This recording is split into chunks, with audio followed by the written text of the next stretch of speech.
Problem পড়ানো হয়েছে তাহলে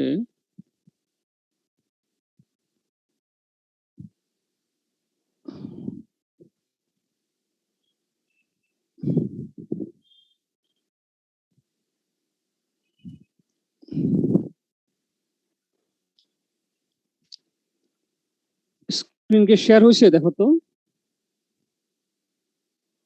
হ্যাঁ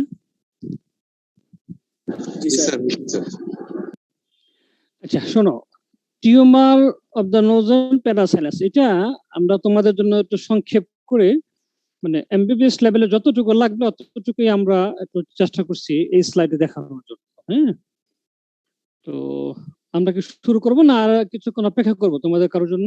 কত বাজে? 5 মিনিট হয়ে গেছে অলরেডি। হ্যাঁ, তো আমরা কি আস্তে আস্তে শুরু করবো? জি স্যার, শুরু করুন। আচ্ছা শোনো, আমাদের এখানে আজকে বিদ্যুৎ নাই তো এখন, তো ওয়াইফাই কাজ করতেছে না, কানেকশন দিচ্ছি মোবাইল থেকে। অনেক সময় হ্যাম্পার হইতে পারে, হ্যাম্পার হলে আমাকে বলবা, তাহলে আমি আবার ওই স্লাইডটা আবার রিপিট করবো। হ্যাঁ, যেহেতু কারেন্ট নাই, এটা করতেছে হচ্ছে মোবাইল হটস্পট দিয়ে করতেছে, যে কোনো সময় কানেকশন একটু লস হয়ে যেতে পারবে। তো আচ্ছা দেখো, আমরা গত সপ্তাহে পড়ছিলাম examination of the nose and paranasal sinuses. এর আগে বলছিলাম কিছু সিমটমস, নজর অবস্ট্রাকশনের কিছু কজ, স্মেল লসের কিছু কজ, আর হচ্ছে কিভাবে এক্সামিনেশন করবো, ইন্সপেকশন, পালপেশন, অ্যান্টেরিয়র রাইনোস্কোপি, নাজার এন্ডোস্কোপি। তো এইখানেও এই কথাগুলো কাজে লাগবে। দেখো, অনেক সময় পরীক্ষা জিজ্ঞেস করে বা কোশ্চেন আসে যে নেজাল ক্যাভিটি কিছু বিনাইন টিউমারের নাম বলো, বা কিছু মেগলিন টিউমারের নাম বলো, কিছু সার্জারির নাম বলো, এরকম আর কি, এগুলো এসিকিউ আসে।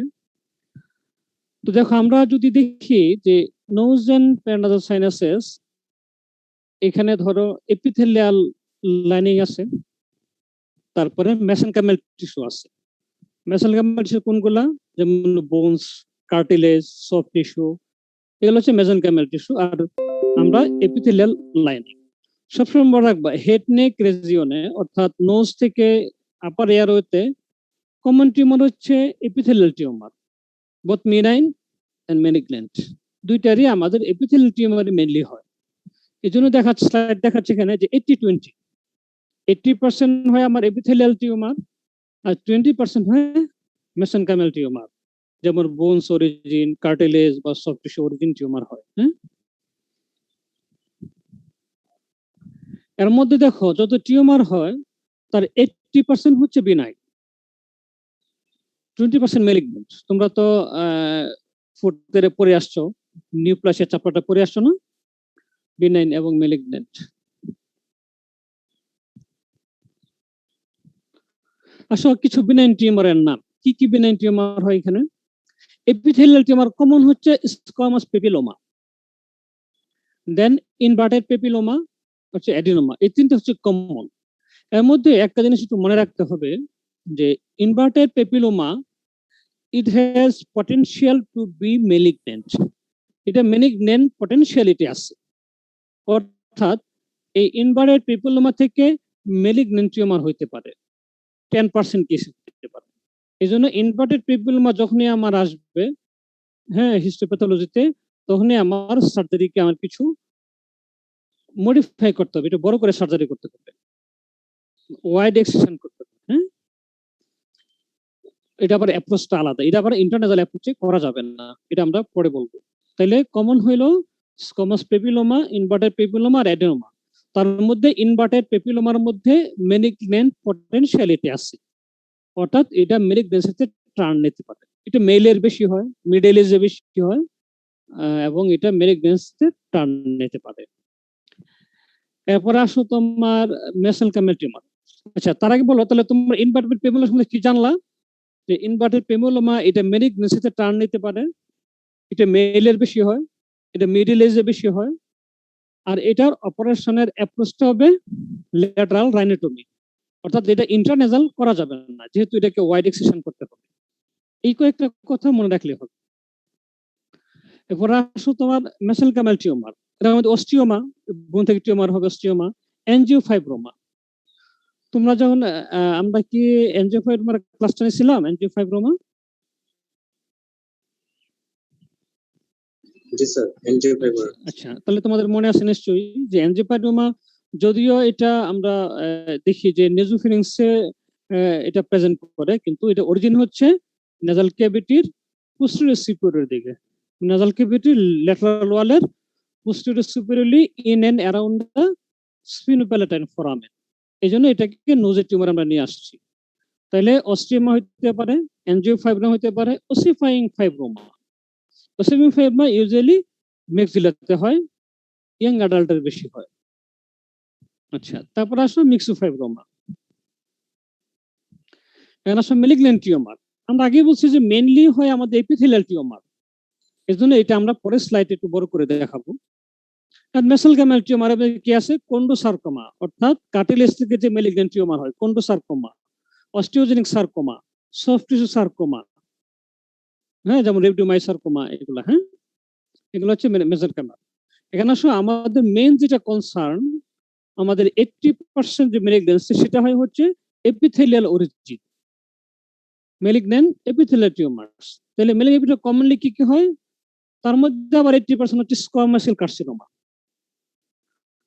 তাহলে আমার কি হইলো, মোস্ট কমন নেজাল বা সাইনোনাজাল মেলিগন্যান্সি কি? স্কোয়ামাস সেল কার্সিনোমা, এটা অ্যাবাউট 80%। তারপর হচ্ছে carcinoma of minor salivary gland origin. তোমরা জানো যে nasal cavity, oral cavity, oropharynx, laryngopharynx, nasopharynx সব জায়গায় মাইনর সেরিব্রাল গ্ল্যান্ড থাকে। ওই মাইনর সেরিব্রাল গ্ল্যান্ড থেকে যে টিউমার সেটা হলো মাইনর সেরিব্রাল কার্সিনোমা, যেমন অ্যাডেনোকার্সিনোমা, অ্যাডেনোসিস্টিক কার্সিনোমা আর মিউকোএপিডার্মাল কার্সিনোমা, এই তিনটে কমন। এরপর আসো অলফ্যাক্টরি নিউরোব্লাস্টোমা। এটা সম্বন্ধে তোমার দু একটা কথা জানলে ভালো। যেমন এটা হচ্ছে একমাত্র টিউমার যেটা আমার অলফ্যাক্টরি এপিথেলিয়াম থেকে অরিজিন হয়। অলফ্যাক্টরি নিউরোএপিথেলিয়াম সেলের এখানে যে বেজাল সেলগুলো আছে, ওই বেজাল সেল অফ অলফ্যাক্টরি এপিথেলিয়াম এটা অ্যারাইজ করে অলফ্যাক্টরি নিউরোব্লাস্টোমা। এটা ইউজুয়ালি বাই মোডাল প্রেজেন্টেশন, অর্থাৎ একে হয় হচ্ছে ইয়াংদের হয়, আবার হচ্ছে ওল্ড এজে হয়, মিডল এজে হয় না। তাহলে এটা হচ্ছে bimodal presentation olfactory neuroblastoma. এটা ইউজুয়ালি ফিমেলের বেশি হয়। আর এটা কি হয়, যেহেতু আমার অলফ্যাক্টরি এপিথেলিয়ামের খুব তাড়াতাড়ি তোমার ইন্ট্রাক্টেনিয়াল এবং ইন্টারঅরবিটাল এক্সটেনশন হয়ে যায়। দেখবো আমাদের একটা নিচে একটা আমাদের ওয়ার্ডের একটা ছবি আছে একটা মেয়ের। তাহলে অলফ্যাক্টরি এপিথেলিয়াম সম্বন্ধে কি জানলা? যে এটা একমাত্র টিউমার যেটা অলফ্যাক্টরি এপিথেলিয়াম থেকে অ্যারাইজ করতেছে। এটা হচ্ছে বাইমোডাল প্রেজেন্টেশন। এক হচ্ছে ইয়াং অ্যাডাল্টের বেশি হয়, 15 to 20, আর ওদের অ্যাবাউট 60 দিকে হয়। 3 নম্বর হচ্ছে এটা ফিমেলদের বেশি হয়। 4 নম্বর হচ্ছে যে এটা খুব ইজিলি, যেহেতু উপরের দিকে অরিজিন, ইন্ট্রাক্রেনিয়াল এবং ইন্টারঅরবিটাল এক্সটেনশন হয়ে যায়। আচ্ছা, তারপরে সমান অ্যানাপ্লাস্টিক কার্সিনোমা। এটা হচ্ছে সবচেয়ে ওয়ার্স্ট কার্সিনোমা ইন সাইনোনাজাল টিউমার, সবচেয়ে ওয়ার্স্ট। এটা আউটকাম সবচেয়ে খারাপ। এটা তুমি কেমোথেরাপি, রেডিওথেরাপি, সার্জারি যত কিছুই করো না কেন, এটা হচ্ছে রিকারেন্স রেট অনেক বেশি। আরেক নাম হচ্ছে স্নাক, সাইনোনাজাল আনডিফারেন্সিয়েটেড কার্সিনোমা বলে এটাকে, হ্যাঁ। তারপরে আসো মেলানোমা, এটা রেয়ার টিউমার, হেমানজিওপেরিসিটোমা, এগুলো রেয়ার টিউমার। তাহলে সবচেয়ে কমন টিউমার কি আমার? Squamous cell carcinoma, about 80%। তারপরে কমন হলো মাইনোসেরিব্রাল টিউমার, যেমন অ্যাডেনোকার্সিনোমা, অ্যাডেনোসিস্টিক কার্সিনোমা, মিউকোএপিডার্মাল কার্সিনোমা। তারপরে হলো আমার অলফ্যাক্টরি নিউরোব্লাস্টোমা, দেন অ্যানাপ্লাস্টিক কার্সিনোমা। আর বাকি দুটো হচ্ছে রেয়ার টিউমার।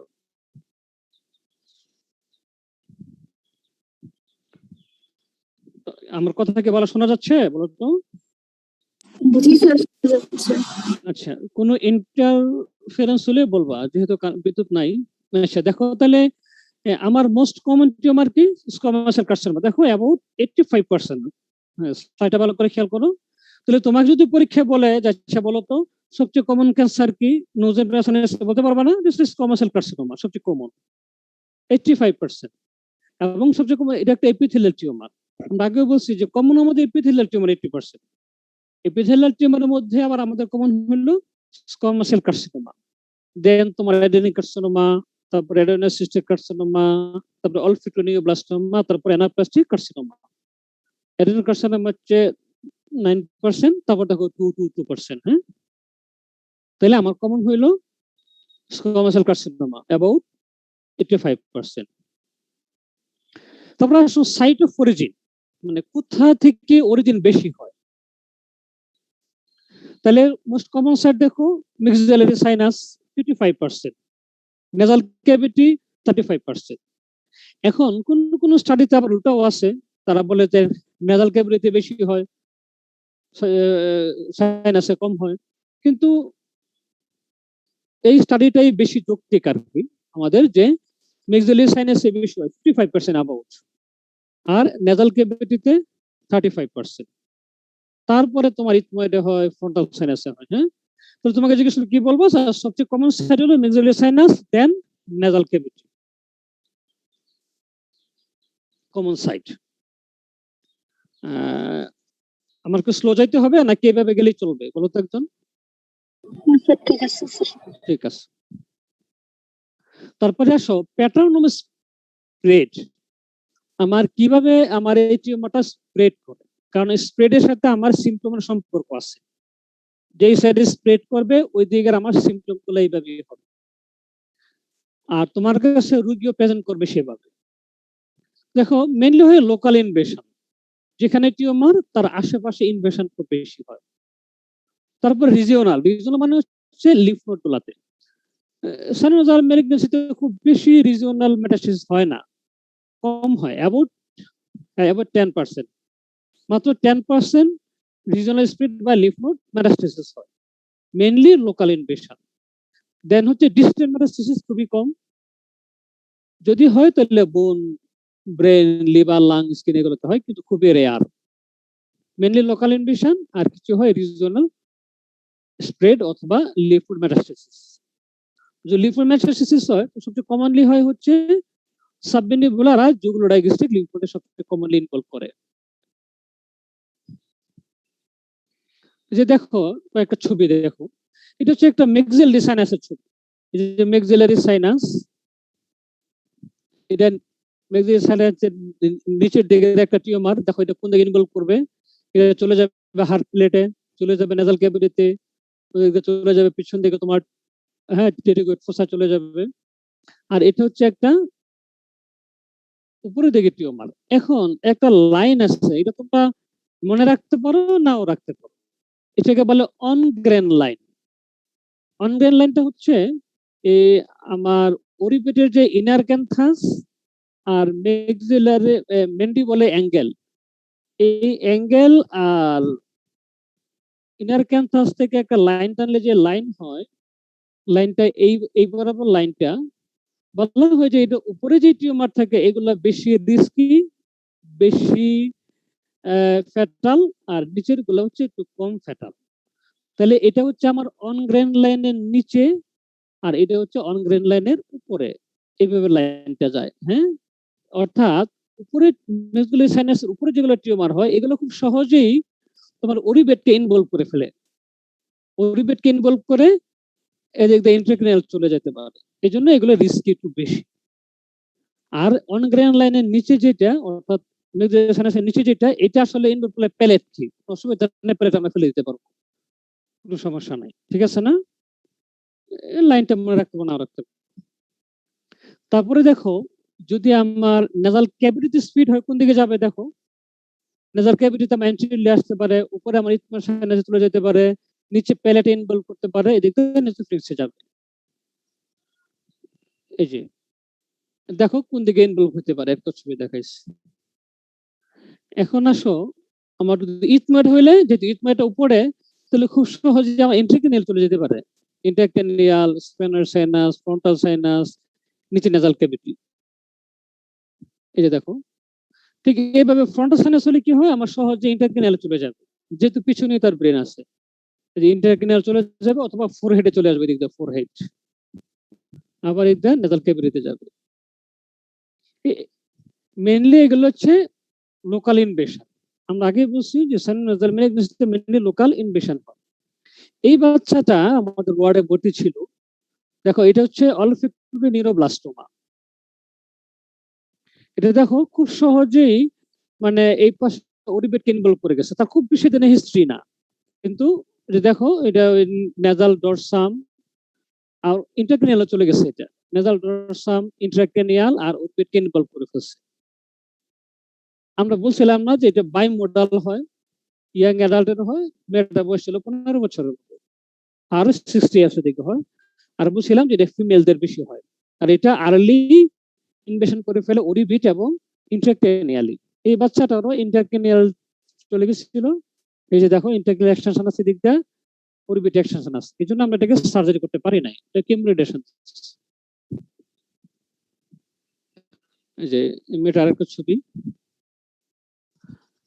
আর এগুলো হচ্ছে তোমার বইয়ের ছবি, মেক্সিলারি সাইনাসের টিউমার, মেক্সিলারি সাইনাস। আর এটা আমাদের ওয়ার্ডের একটা রোগী যেটা মেক্সিলারি টিউমার ছিল, এই জন্য তার টুথ গুলো লুজ হয়ে আমার হার্ট প্যালেটের দিকে চলে আসছে। অর্থাৎ মেক্সিলারি অ্যান্টামের নিচের দিকে যদি অরিজিন হয় তাহলে এই প্রবলেমটা হয়, টুথ গুলো লুজ হয়ে যায় আর হার্ট প্যালেটে ইনভলভ করে। এই জন্য আমি যখন সাইনোনোডাল টিউমার সাসপেক্ট করব, তখন অবশ্যই আমাকে ওরাল ক্যাভিটি এক্সামিনেশন করতে হবে যে এটা হার্ট প্যালেটে চলে আসতেছে কিনা। এবার আসো, তোমার কাছে রোগী কি নিয়ে প্রেজেন্ট করতে পারে? প্রেজেন্ট করতে পারে তোমার ইউনিলেটারাল নেজাল অবস্ট্রাকশন, কমন। তারপরে এপিস্টেক্সিস নিয়ে আসবে, যেহেতু মিলিগ্রেন টিউমার এপিস্টেক্সিস নিয়ে আসে। ফেশিয়াল পেন নিয়ে আসে। সেন্সরি চেঞ্জ ইন দ্য চিক, তোমার ওই যে ইনফারোবিটাল নার্ভকে যদি ইনভলভ করে তাহলে চিকে তোমার লস অফ সেন্সেশন হবে। আর ফিচার্স অফ লোকাল ইনভেশন, যেমন আমার যদি হার্ট প্লেটকে ইনভেশন করে তাহলে হার্ট প্লেটের একটা মাস নিয়ে আসবে, আলসার নিয়ে আসবে। ওরিবেট ইনভলভ করবে, ওরিবেট কেউ যে মেয়েটা আগে দেখলা, ওরিবিটাল প্রসেস নিয়ে আসবে। ইন্টারক্রেনিয়াল ইনভলভ করে ইন্টারক্রেনিয়াল ফিচার নিয়ে আসবে। অর্থাৎ যেসব জায়গায় লোকাল ইনভেশন করবে সেসব জায়গায় ফিচার নিয়ে আসবে। যেমন তোমার যদি টেরুগোপ্যালেটেন ফোসা ইনভলভ করে তাহলে নার্ভ ইনভলভমেন্ট নিয়ে আসবে। হ্যাঁ, ওই তোমার বিশেষ করে ফিফথ নার্ভ ইনভলভমেন্ট নিয়ে আসবে। অথবা যদি নেকে ইনভলভ করে, কেরোটিড শীতাশংস ইনভলভ করে, তাহলে তোমার ভ্যাগাস নার্ভ, তোমার অ্যাক্সেসরি নার্ভ, এগুলো পুষে নিয়ে আসবে। এই আর কি। অর্থাৎ যেই সব জায়গায় ইনভলভ করে সেসব জায়গার ফিচার নিয়ে আসবে। তো তুমি ডায়াগনোসিস কিভাবে করবা? আগের মতোই ক্লিনিক্যাল এক্সামিনেশনে আমরা ইন্সপেকশন করব, তারপরে আমরা একটু পালপেশন করে দেখবো যে তার নেজাল ডরসাম আছে কিনা। তারপর আমরা অ্যান্টেরিয়র রাইনোস্কোপি করব। অ্যান্টেরিয়র রাইনোস্কোপি করে যদি ধরো মাছটা সামনে থাকে বা অ্যাক্সেসিবল জায়গায় মাছ থাকে, নেজাল ক্যাভিটি ইনভলভ করা থাকে, তাহলে আমরা ওই মাছ থেকে একটা বায়োপসি নিয়ে নিব। আচ্ছা, যদি দেখি যে না, আমি মাছটা অ্যান্টেরিয়র রাইনোস্কোপিতে পাচ্ছি না, তখন আমি যাব হচ্ছে এন্ডোস্কোপিতে। এন্ডোস্কোপিতে আমি দেখবো যে নেজাল এন্ডোস্কোপি করে যা কোথাও কোনো নেজাল মাস আছে কিনা, থাকলে আমি সেখান থেকে বায়োপসি নিয়ে নিব। তারপর এটা এক্সটেনশন দেখার জন্য আমি সিটি স্ক্যান অথবা এমআরআই অথবা দুইটাই করা যায়। দুইটা আসলে একটা আরেকটা কমপ্লিমেন্টারি। হ্যাঁ, একটা আরেকটাকে হেল্প করবে, তোমার একটা ডায়াগনোসিসে হেল্প করবে। যেমন সিটি স্ক্যানে কি করে, সিটি স্ক্যানে তোমার বনি ইরিউশন, বনি অ্যালাইনমেন্টটা খুব ভালো বোঝা যায়। আর যদি এমআরআই করো, এমআরআই তে সব কিছু ভালো বোঝা যায়। ধরো এটা এক্সটেনশন নাকি এটা মানে ইনফ্লামেশন। যেমন সিটি স্ক্যানে এটা বোঝা যায় না যে এটা কি, এটা সিক্রেশন না এটা ইনফ্লামেটরি লিশন, মাসের আশেপাশে ইনফ্লামেশন, নাকি এটা রিয়েলি মাস ইনভেশন করছে, টিউমার ইনভেশন করছে। এটা ভালো সিটি স্ক্যানে বোঝা যায় না, কিন্তু এটা বোঝা যাবে এমআরআই। এই জন্য আসলে সিটি এমআরআই দুইটা একটা কমপ্লিমেন্টারি। তাহলে তুমি কি বুঝলা? যে সিটি স্ক্যানে বোন ইরোশন গুলো খুব ভালো বোঝা যায়, আর এমআরআই তে সফট টিস্যু ডেলিনেশনটা খুব ভালো হয়। অর্থাৎ সফট টিস্যুতে এটা কি টিউমার না এটা ইনফ্লামেশন না এটা একটা সিক্রেশন, এগুলো ক্লিয়ারলি ভালো বোঝা যায় এমআরআই তে। আচ্ছা, তারপরে আমরা ধরো সিটি স্ক্যানে বুঝলাম কোথায় কতটুকু এক্সটেনশন, কতটুকু ইনভেশন করছে, আর তারপরে আমরা বললাম যে বায়োপসি। যদি আমার অ্যাক্সেসিবল হয়, প্রথমে আমি অ্যান্টিওরানিস্কোপ করার সময় বায়োপসি নিয়ে নিব। যদি অ্যাভেলেবল না হয় তাহলে আমি নেজাল এন্ডোস্কোপি করে বায়োপসি নিব। তাহলে বায়োপসি হলো আমার ডায়াগনোসিস, কনফার্মেটরি ডায়াগনোসিস। এই যে দেখো, এটা একটা CT scan of the paranasal sinuses axial view. দেখো নেজাল ক্যাভিটিতে একটা গ্রোথ আছে যেটা মিডিয়াল ওয়ালকে ইরোশন করে নেজাল ক্যাভিটিতে চলে আসে। এই যে দেখো, এটা কিন্তু নেজাল ক্যাভিটি, এটা নেজাল ক্যাভিটি, এটা নেজাল সেপ্টাম। এই যে এটা নেজাল সেপ্টাম, এটা নেজাল ক্যাভিটি, এটা মিডল টার্মিনেট, ইনফেরিয়র টার্মিনেট, এটা ইনফেরিয়র টার্মিনেট। তারপরে এটা হলো স্ফেনোয়েড সাইনাস, স্ফেনোয়েড। হ্যাঁ, তাহলে দেখো মেক্সিলারি সাইনাস একটা গ্রোথ যেটা মিডিয়াল ওয়ালকে ইরোশন করে আমার নেজাল ক্যাভিটিতে চলে আসছে। হ্যাঁ, আচ্ছা, এখন আসো যে ট্রিটমেন্ট কি দিব আমরা। তাহলে আমাদের প্রথম হচ্ছে ট্রিটমেন্ট অফ চয়েস হচ্ছে সার্জারি। যে কোনো ম্যালিগন্যান্সিতে আমরা প্রথম চিন্তা করব সার্জারি। তার সাথে আমরা এডজুভেন্ট কেমোথেরাপি অথবা এডজুভেন্ট রেডিওথেরাপি দিব। তোমরা এডজুভেন্ট ট্রিটমেন্ট বুঝো? যে হোয়াট ইজ এডজুভেন্ট ট্রিটমেন্ট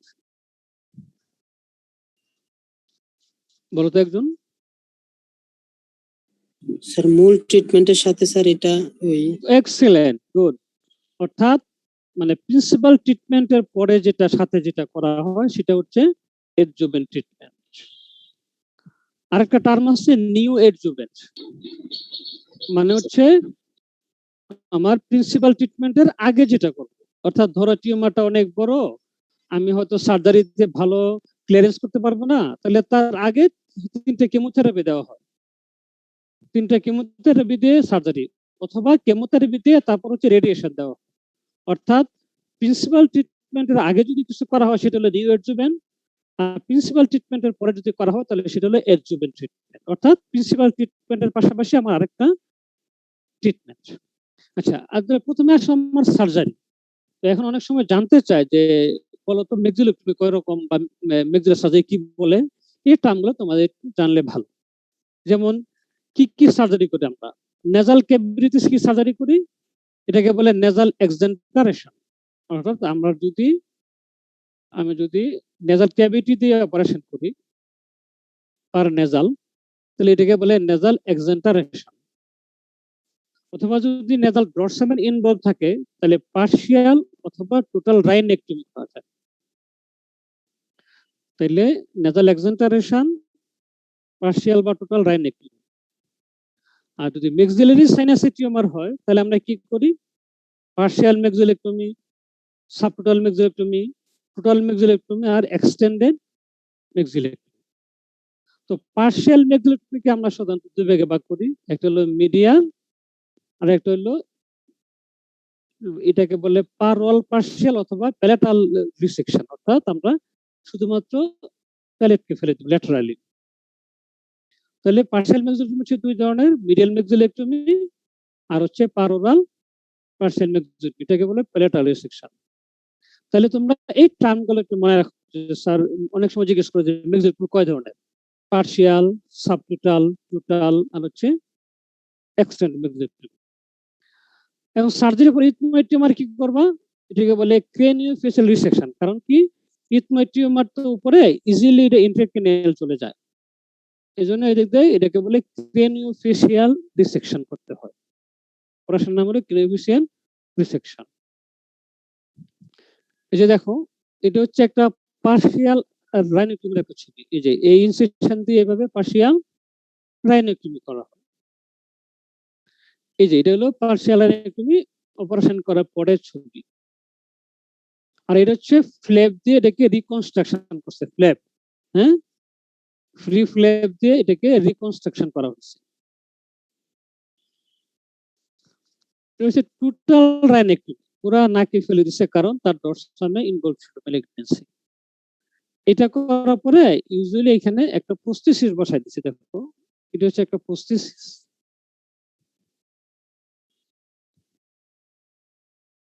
এখন আসো যে অপারেশনে অ্যাপ্রোচ গুলা কি, যারা একটু ভালো পারবে তাদেরকে অ্যাপ্রোচটা জানতে হবে। অ্যাপ্রোচ কি, অ্যাপ্রোচ হচ্ছে 4টা। ল্যাটারাল রাইনোটমি, ছবি পরে আসতেছে, ল্যাটারাল রাইনোটমি, ওয়েবার ফার্গুসন, মিডফেসিয়াল ডিগ্লোবিং আর হচ্ছে ক্রেনিওফেসিয়াল রিসেকশন। চারটা অ্যাপ্রোচ আছে, হ্যাঁ। তার মধ্যে দেখো এক নাম্বারটা কি, ল্যাটারাল রাইনোটমি। দেখো তো এটা তোমরা ছবিটা বোঝা যায়? জি স্যার। আচ্ছা দেখো, ওই যে নোজের ল্যাটারাল ওয়াল বরাবর দিয়ে এই যে নেকের যে এলা অফ দ্য নোজের সাইড দিয়ে আসলো, হ্যাঁ? এই ইনসেকশনটার নাম হচ্ছে মোরস ইনসেকশন, আর এই অ্যাপ্রোচটার নাম হলো ল্যাটারাল রাইনোটমি অ্যাপ্রোচ। আমরা যে এই অ্যাপ্রোচে আমরা নেজাল ক্যাভিটি যে কোনো টিউমার, নেজোফেরিংসের টিউমার, মেক্সিলারি সাইনাসের টিউমার, যে কোনো টিউমার আমরা ইজিলি এক্সট্রাকশন করতে পারি। যদি একটু বড় অ্যানজিওফাইব্রোমা হয় তখন কিন্তু আমরা এই ল্যাটারাল রাইনোটমি অ্যাপ্রোচ করি। নেজাল ক্যাভিটি টিউমার একটু বড় হইলে আমরা ল্যাটারাল রাইনোটমি অ্যাপ্রোচ করি। ম্যাক্সিলোটমি, যে পার্শিয়াল ম্যাক্সিলোটমি, যেটা মিডল ম্যাক্সিলোটমি, সেটা আমরা এই অ্যাপ্রোচ। এটা খুব ভালো একটা অ্যাপ্রোচ, ল্যাটারাল রাইনোটমি অ্যাপ্রোচ। তাহলে এই অ্যাপ্রোচে কি করা যায়, নোজের নেজাল ক্যাভিটি যে কোনো সার্জারি, মেক্সিলারি অ্যান্ট্রামের সার্জারি এবং নেজোফেরিংসের সার্জারি, বিশেষ করে অ্যানজিওফাইব্রোমা আমরা কমনলি এই অ্যাপ্রোচটা ইউজ করা হয়। আচ্ছা, এটাকে বলে ল্যাটারাল রাইনোটমি অ্যাপ্রোচ, আর ইনসিশনটাকে বলে মোরস ইনসিশন। তারপরে আসো, এটাকে বলে ওয়েবার ফার্গুসন ইনসিশন অথবা ওয়েবার ফার্গুসন অ্যাপ্রোচ। এটা হলো কমন অ্যাপ্রোচ ফর মেক্সিলেক্টমি।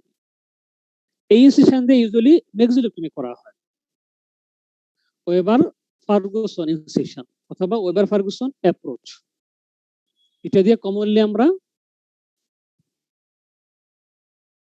মেক্সিলেক্টমি করি ইনসিশন দিয়ে। তারপরে এটাকে বলে মিড ফেশিয়াল ডিগ্লোবিং অ্যাপ্রোচ বলে এটাকে, হ্যাঁ। মিড ফেশিয়াল ডিগ্লোবিং, এটা কি করে, জাস্ট তোমার আপার লিপকে উপরে উঠাই, দেখছো না, উঠাইয়া এইভাবে ইনসিশনটা দিয়ে এই পুরো আপার জোনটাকে উপরে উঠাই ফেলা হয়। তাহলে এক্সটার্নাল কোনো স্কার থাকে না। এটা ছোট সুবিধা হলো যে এক্সটার্নালি কোনো স্কার থাকে না। এটাকে বলা হয় মিড ফেশিয়াল ডিগ্লোবিং অ্যাপ্রোচ।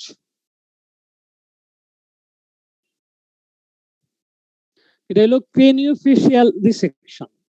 যদি তোমার ইথমোয়েডাল কোনো কার্সিনোমা হয় অথবা কোনো ফ্রন্টাল সাইনাসের ম্যালিগনেন্সি হয়, যেটা ইন্ট্রাক্রেনিয়াল ইনভলভ করছে, সেটার জন্য অ্যাপ্রোচ হলো এই ইনসিশনটা, ক্রেনিওফেশিয়াল রিসেকশন।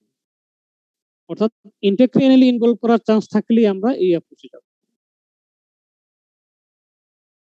দেখো তোমার এটা, এখানে তোমার কোনো কোশ্চেন আছে, নাহলে আমরা পরবর্তী টপিকসে চলে যাব। আজকে আমরা টিউমারটা শেষ করে ফেলতে চাই আর কি। স্যার এখানে চোখে কি করলো? হ্যাঁ স্যার চোখে কি করলো এটা? কোনটা এটা? এটাকে বলা হয় টেম্পোরারি টার্সুরেফি।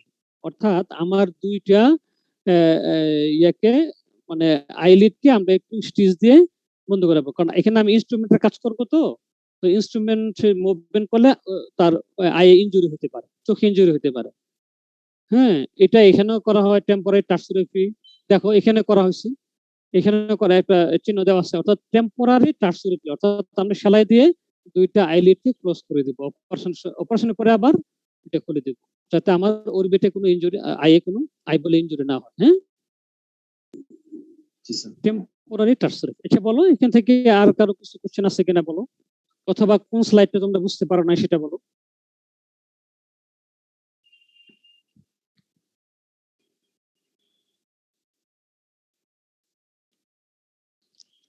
সবাইকে বুঝতে পারছো? কোনো কোশ্চেন আছে কারো, বলো তো। আচ্ছা, না থাকলে আমরা আরেকটা টপিকে যাই। তোমার আমরা তোমাদেরকে পড়াইছিলাম টিউমারের মধ্যে এনজিওফাইব্রোমা। এখন আরেকটা টিউমার হইলে আমাদের টিউমার আর দরকার নাই। আরেকটা টিউমারের মধ্যে আছে তোমার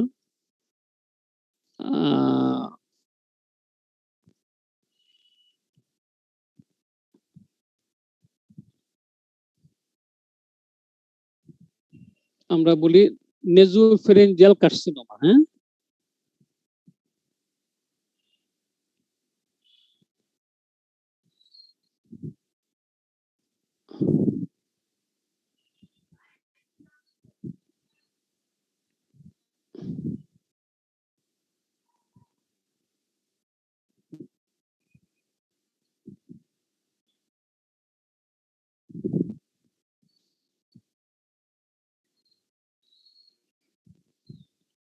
এখনো ইয়ে আছে, বলো, কারো কোনো কোশ্চেন থাকলে বলে ফেলো।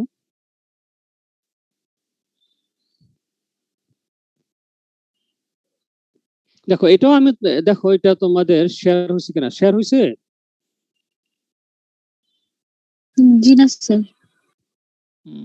শেয়ার হয় নাই না? স্যার, হ্যাঁ, স্যার যে ইনসিশন গুলা দেখাইলেন এগুলা কি শুধু নাম জানতে হবে নাকি প্রসিডিউরও জানতে হবে? না না, শুধু নাম জানলেই, শুধু নাম জানলেই, জি স্যার। শুধু নাম জানলেই হবে তোমার। শোনো, মেলিগনেন্ট টিউমার মেইনলি হচ্ছে পোস্ট গ্রাজুয়েশনের পড়া। এটা কিন্তু আমরা তোমাদের জন্য খুবই সংক্ষেপ করে নিয়ে আসছি, যে যতটুকু তোমাদের জানলে যথেষ্ট, এর বেশি তোমাদের জানা দরকার নাই। এখন তো ধরো আপাতত তোমার পরীক্ষার জন্য দরকার, পরে যারা গ্রাজুয়েশন করবে এই সাবজেক্টে তাদের জন্য হয়তো অনেক বেশি পড়তে হবে। এই জন্য আমি তোমাদেরকে খুবই, দেখো না, খুবই সংক্ষিপ্ত করে নিয়ে আসছি, এতটুকু তোমাদের জন্য যথেষ্ট, এবারে লাগবে।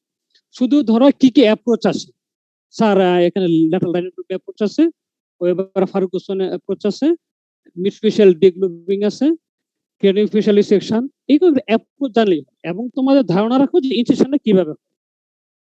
তোরা কেউ যদি ভালো পড়ে তখন আপনি জিজ্ঞাসা, তুমি আমাকে দেখাও তো যে ওয়েবার ফার্গুসন কিভাবে দেয়। অর্থাৎ যে ভালো পারবা তাকে আরো জিজ্ঞেস করবে, এটাই স্বাভাবিক। আচ্ছা, এখন শেয়ার হয়েছে, দেখো তো। জি হ্যাঁ, জি স্যার। আচ্ছা, এটাও আমরা তোমাদেরকে খুবই সংক্ষেপে পড়াবো, নেজোফেরিনজিয়াল কার্সিনোমা। হ্যাঁ, খুব যতটুকু জানলে এমবিবিএস লেভেলে চলবে অতটুকু। যে নেজোফেরিনজিয়াল কার্সিনোমা, এটা সবচেয়ে বেশি হয় হচ্ছে চায়নাতে, হাইয়েস্ট হয় সাউদার্ন চায়না ক্যান্টনিজ পপুলেশনের মধ্যে, যেটা গংগং প্রভিন্সে। হ্যাঁ, আর হংকং এ হয় এটা।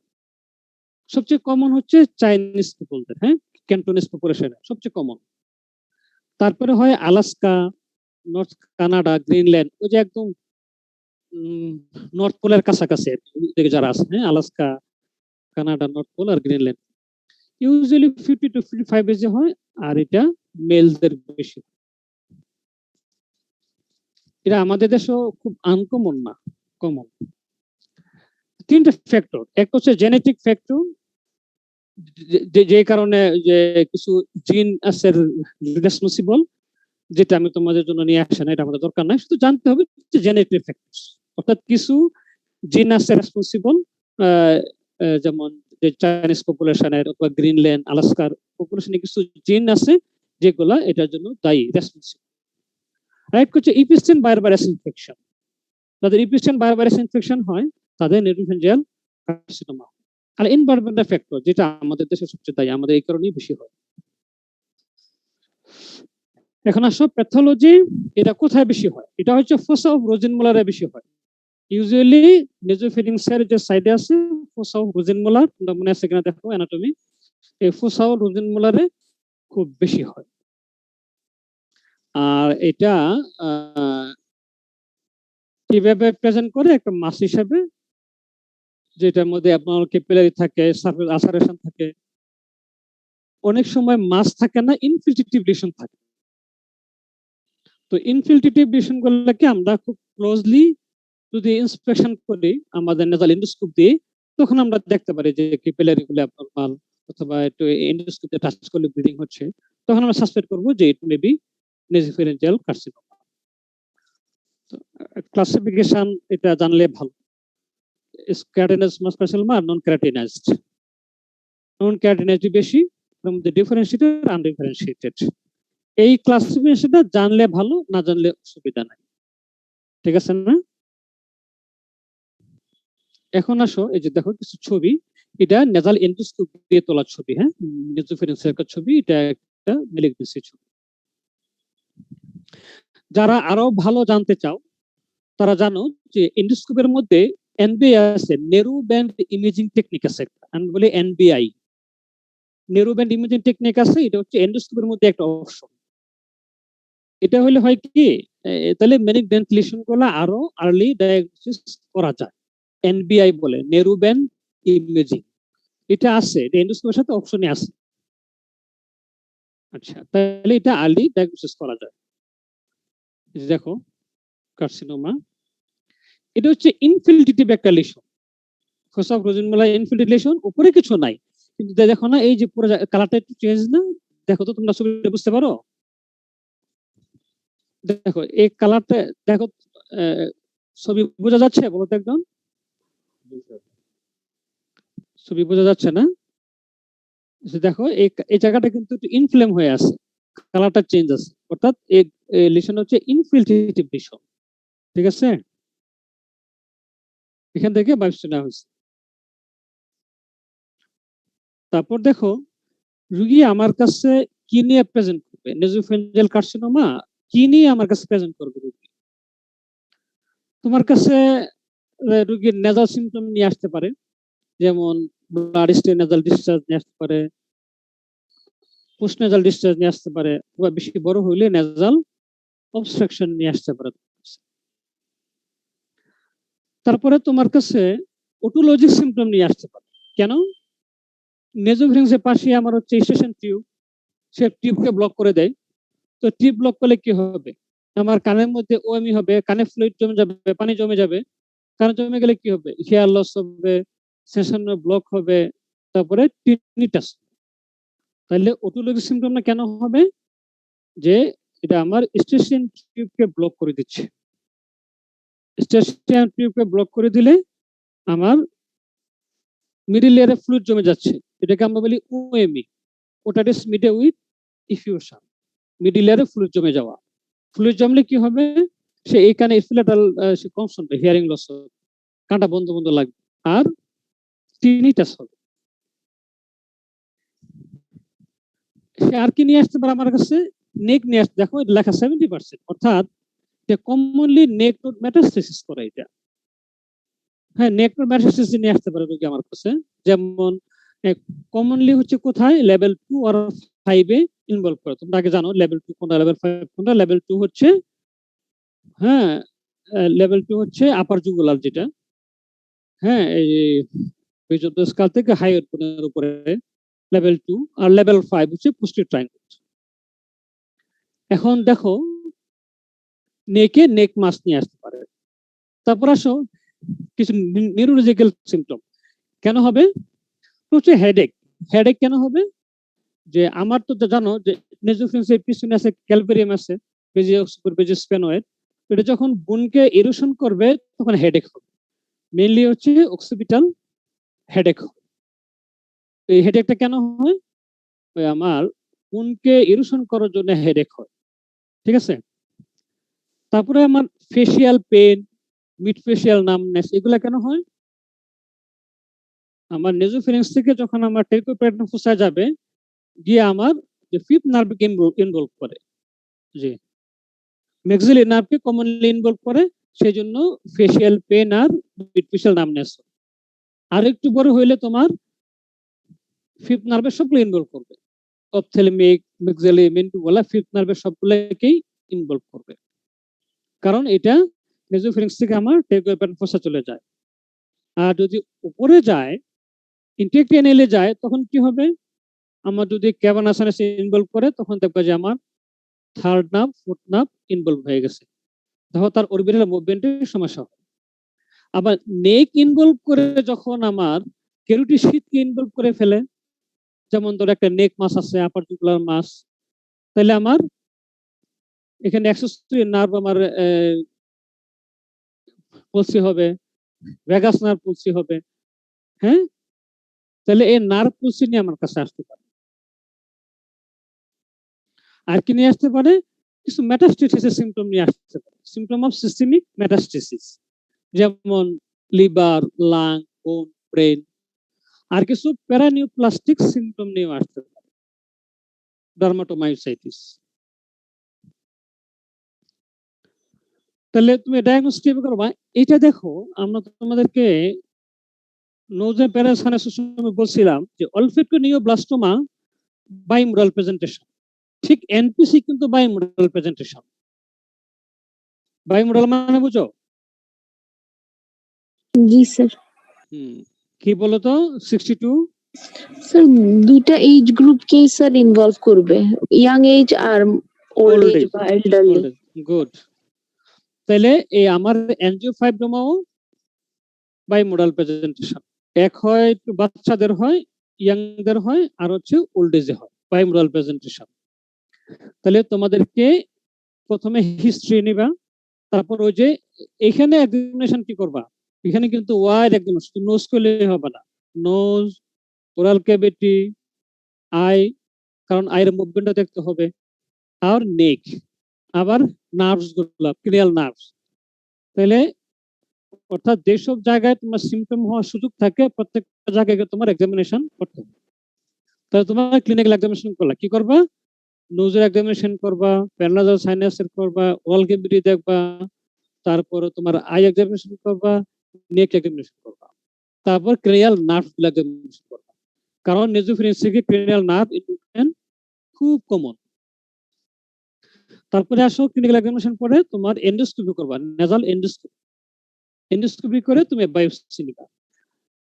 আমরা তোমাদের কত ক্লাসে বলছিলাম যে এন্ডোস্কোপি হচ্ছে তুমি যে হপকিন্স রড দিয়ে করতে পারো, হপকিন্স রড বলছিলাম যে টেলিস্কোপ দিয়ে করা হয়, অথবা ফ্লেক্সিবল আছে, ফ্লেক্সিবল এন্ডোস্কোপ দিয়ে বায়োপসি করতে পারো। দুইটার মধ্যেই বায়োপসি নেওয়ার সুযোগ আছে। ফ্লেক্সিবল যেটা, ওইটার প্রবের ভিতর দিয়েই বায়োপসি হচ্ছে, আলাদা ইয়ে থাকে, একটা আলাদা একটা চ্যানেল আছে, ওই চ্যানেল দিয়ে বায়োপসি ঢুকাই বায়োপসি নিতে পারো। আর যদি তুমি হপকিন্স রড দিয়ে করো তাহলে রড দিয়ে দেখে সাইড দিয়ে বায়োপসি ঢুকাই নিতে, তাহলে এন্ডোস্কোপি করবো পাশাপাশি বায়োপসি।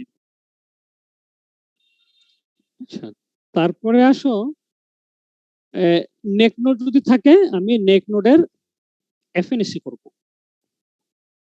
তাহলে কিভাবে ডায়াগনোস করলাম, প্রথমে হিস্ট্রি নিলাম, আমি ক্লিনিক্যাল এক্সামিনেশনে কি করব, নোজ এক্সামিনেশন করব, ওরাল ক্যাভিটি এক্সামিনেশন করব, নেক এক্সামিনেশন করব, ওরিবিট এক্সামিনেশন করব, পাশাপাশি ক্রেনিয়াল নার্ভ এক্সামিনেশন করব। হ্যাঁ, তোমরা মনে ক্লাস ভালো বুঝতেছো না, তোমাদের দেখি পার্সেন্টেজ আস্তে আস্তে কমতেছে, প্রথম ছিল 100, এখন আস্তে আস্তে 85 হয়ে যাচ্ছে। তোমরা কি ক্লাসগুলো বুঝতে পারো না, নাকি আমরা ভালো বুঝাইতে পারি না বলো তো? অথবা তোমরা আমাদের সাজেশন দাও যে কিভাবে পড়াইলে তোমরা আরো ভালো বুঝতে পারবা। 62, তো তোমরা কি আমাদের ক্লাস বুঝতে পারো? জি স্যার, শুনতে হ্যাঁ, আচ্ছা, শুনতে পারলে তো খালি পার্সেন্টেজ কমতে থাকে, টাইম যায় আর পার্সেন্টেজ কমে। স্যার, আসলে স্যার গাইনি পরীক্ষা তো স্যার এখন। আচ্ছা, এই জন্য অনেকে সাহস পাচ্ছে না। আচ্ছা, একদিন আমার হচ্ছে কি, তোমাদের যদি কোনো সাজেশন থাকে এটা আমাদের বলবা, আর খুব দরকার তোমরা যে কোনো একজন, হ্যাঁ, আমার সাথে যোগাযোগ করে আমাদের সাথে, যাতে ক্লাসগুলো তোমরা আগে ইনফর্ম করতে পারি আমরা। হ্যাঁ, জি না স্যার, ক্লাস ভালো বোঝা যায় স্যার, আচ্ছা, স্লাইড গুলো স্যার গুছানো। এরপরে দেখো, তাহলে আমি এন্ডোস্কোপি করলাম। এন্ডোস্কোপি বললাম যে এন্ডোস্কোপি দুই ধরনের আছে আমার। একটা আছে রডের মতো, এটাকে বলে হপকিন্স রড টেলিস্কোপ, আর একটা হচ্ছে ফ্লেক্সিবল। ফ্লেক্সিবল মানে বুঝো তো, ওই ওয়্যারের মতো, একটা তারের মতো। তো ফ্লেক্সিবলটার সুবিধা কি, এটার মধ্যে আবার একটা বায়োপসি একটা চ্যানেল আছে আলাদা, তুমি ঢুকাইয়া ওই বায়োপসি চ্যানেল দিয়ে বায়োপসি নিতে পারবা। আর নেকে যদি নেক মাস থাকে বা নেক নোট থাকে, নেক নোট থেকে তুমি এফএনসি করবা। তাহলে এখন ডায়াগনোস কনফার্ম করার ব্যাপার। আর কিছু ল্যাব টেস্ট আছে, যেমন আমরা তোমাদের আগে বলছি যে এটা ইয়ে থেকে হয়, মানে ইপিসেন্ট বারবারেস থেকে। এই জন্য কিছু ল্যাব টেস্ট আছে যেগুলো ইপিসেন্ট বারবারেসকে আইডেন্টিফাই করা যায়। এর মধ্যে সবচেয়ে স্পেসিফিক হচ্ছে ভিসিএ, অর্থাৎ ভাইরাল ক্যাপসিড অ্যান্টিজেন আর আর্লি অ্যান্টিজেন এগেইনস্টে যে অ্যান্টিবডি হয়, আইজিআই অ্যান্টিবডি। তাহলে অ্যান্টিবডি এগেইনস্ট ভিসিএ বা ভাইরাল ক্যাপসিড অ্যান্টিজেন আর হচ্ছে আর্লি অ্যান্টিজেন, এই দুটো হচ্ছে স্পেসিফিক। আর সবচেয়ে স্পেসিফিক হচ্ছে, মোস্ট স্পেসিফিক হচ্ছে প্লাজমা ইনফেকশন বারবারাস ডিএনএ টাইপ। তুমি ব্লাড নেবা, স্যাম্পল নেবা, তারপরে প্লাজমা থেকে তুমি দেখবা যে ইনফেকশন বারবারাসের ডিএনএ আছে কিনা, এটা হচ্ছে মোস্ট স্পেসিফিক। তারপরে আসো তুমি সিটি স্ক্যান আর এমআরআই করবা, পরে কি দেখবা, এক্সটেনশন দেখবা যে আমার টিউমারটা কোন দিকে এক্সটেন্ড করছে। এটা তুমি আগে বলছি আমি যে সিটি আর এমআরআই হচ্ছে একটা কমপ্লিমেন্টারি, অর্থাৎ কিছু জিনিস সিটিতে ভালো বোঝা যায়, কিছু জিনিস এমআরআই তে ভালো বোঝা যায়। তো এই জন্য আমরা যদি একটা করি তাহলে সিটি স্ক্যান করবো, কারণ যেহেতু চারপাশে হচ্ছে বোনস, তাহলে বোন ইরোশনটা আমরা ভালো বুঝবো।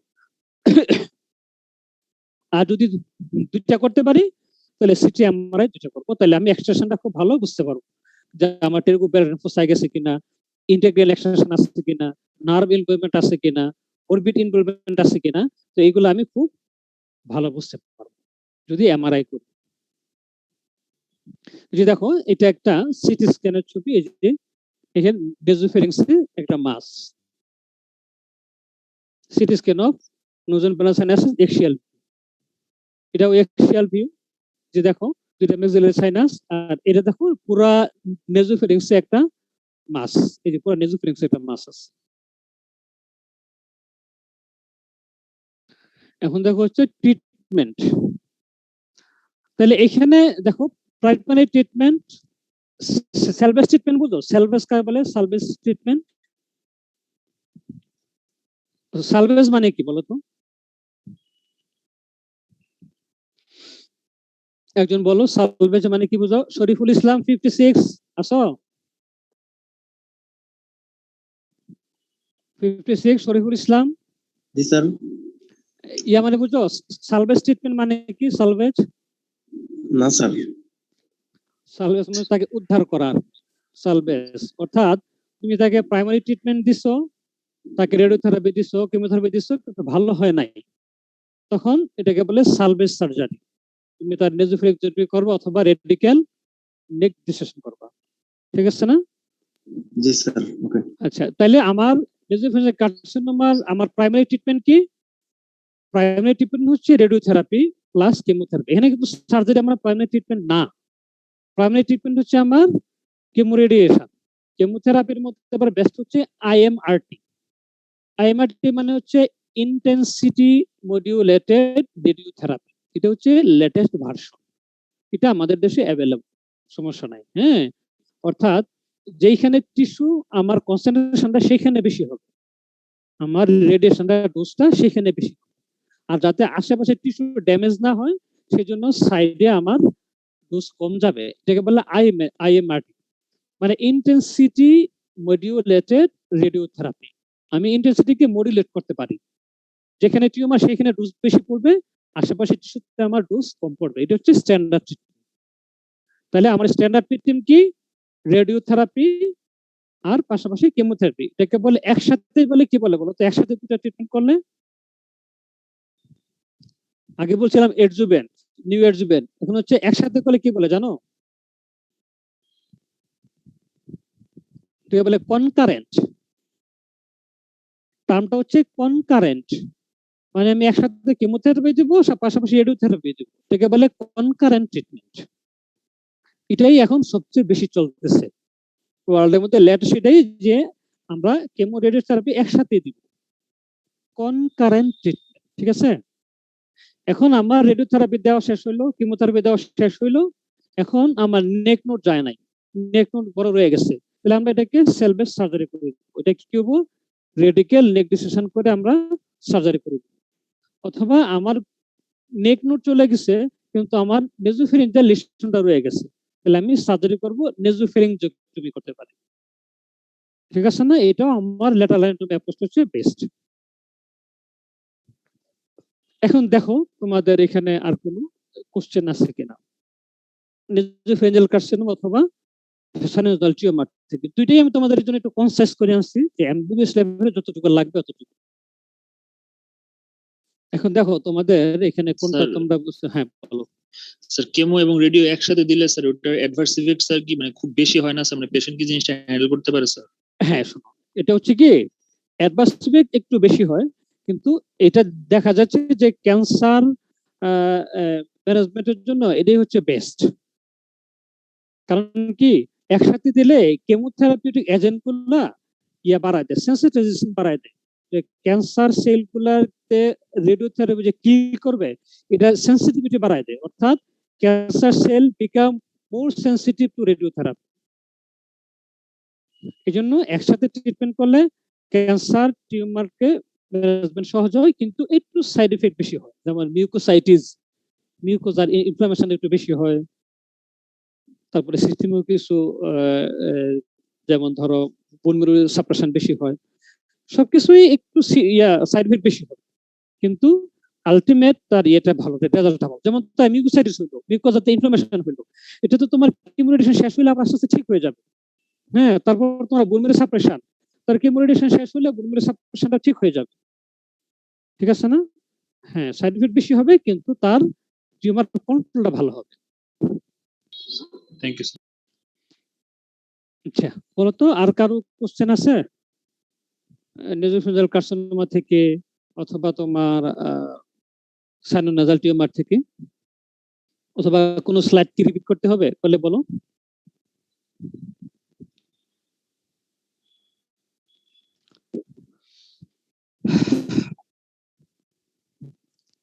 কে আছে? সৌরভ বুঝতে পারছো? 101 সৌরভ আছো? সৌরভ,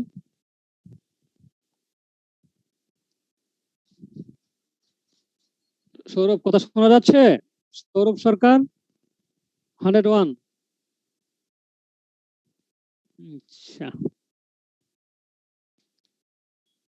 ফজল কবির,